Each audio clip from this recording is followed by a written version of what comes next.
ভাই আপনি একবার চিন্তা করেন তো, এই টাকা দিয়ে খাবার কিনে ফেলে দিচ্ছেন, এই খাবারগুলো নষ্ট হয়ে তলানিতে গিয়ে মাছগুলো মারা যাচ্ছে, এটা কি আপনার কাম্য?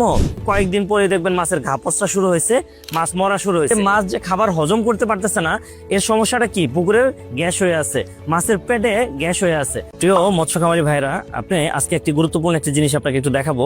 আমি একটি পুকুর পাড় দিয়ে হেঁটে যাওয়ার সময় আজকে দেখলাম পুকুরের পানির কি অবস্থা। এই যে পুকুরের পানির যে বৃষ্টি একটা অবস্থা হয়েছে, কি কারণে? দেখুন, খাদ্যগুলো পুকুরে ভাসতেছে, এই যে খাবারগুলো পুকুরে ভাসতেছে, এটা কিন্তু আপনার পুকুরে আপনি টাকা দিয়ে কিনে ফেলেছেন। মাছ এগুলোকে খায়নি বলে এগুলোকে একদিকে ভেসে চলে আসছে। মাছ কেন খায়নি? তার মানে মাছের খাবার হজম করার যে ক্রিয়াটা থাকে, যে হজম করার শক্তিটা, সেটা হয়তো হারিয়ে গেছে, এবং হয়তোবা আপনি অতিমাত্রায় খাবার প্রয়োগ করছেন। এই অতিমাত্রায় খাবার প্রয়োগ করাতে কি হচ্ছে? পুকুরে এক ধরনের গ্যাস তৈরি হচ্ছে, এবং এই গ্যাসটা তৈরি হওয়ার কারণেই কিন্তু আপনার পুকুরে অক্সিজেনের স্বল্পতা দেখা দিচ্ছে, এবং পানির যে অবস্থা দেখা যাচ্ছে, এই পুকুরে কিন্তু মাছের কয়েকদিন পরে দেখবেন মাছের ঘা পচা শুরু হয়েছে, মাছ মরা শুরু হয়েছে।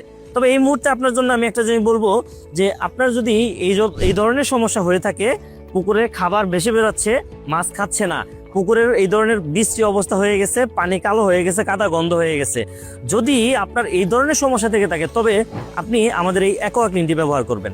এই অ্যাকোয়া ক্লিন যদি আপনি ব্যবহার করেন, আপনাকে অন্তত এইরকম বৃষ্টি অবস্থা আপনাকে দেখতে হবে না।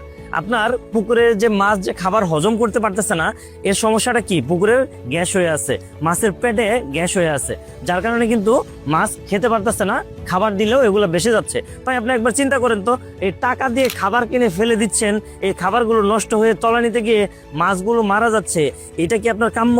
এটা কিন্তু আপনার মাছ চাষ না। মাছ চাষ করতে গেলে আপনাকে সঠিকভাবেই করতে হবে।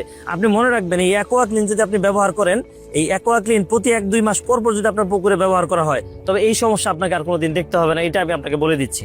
অবশ্যই যদি আপনি কখনো মাছ চাষ করতে চান বা মাছ চাষ করার ইচ্ছা পোষণও করেন, তবে আপনি অ্যাকোয়া ক্লিনটা অবশ্যই আগে ব্যবহার করে তারপরে আপনি মাছ চাষের চিন্তা করবেন। আমি দীর্ঘ 4টা বছর আপনাদেরকে বলতেছি এই অ্যাকোয়া ক্লিনের কথা, যে মাছ চাষ করতে গেলে অ্যাকোয়া ক্লিনটা আপনাকে লাগবে। তো আপনি একবার ব্যবহার করে দেখুন ভাই, খুব বেশি টাকা না, 1 বিঘা জায়গায় মাত্র ½ কেজি অ্যাকোয়া ক্লিন দিতে হয়, যার মূল্য 1000 টাকারও অনেক নিচে।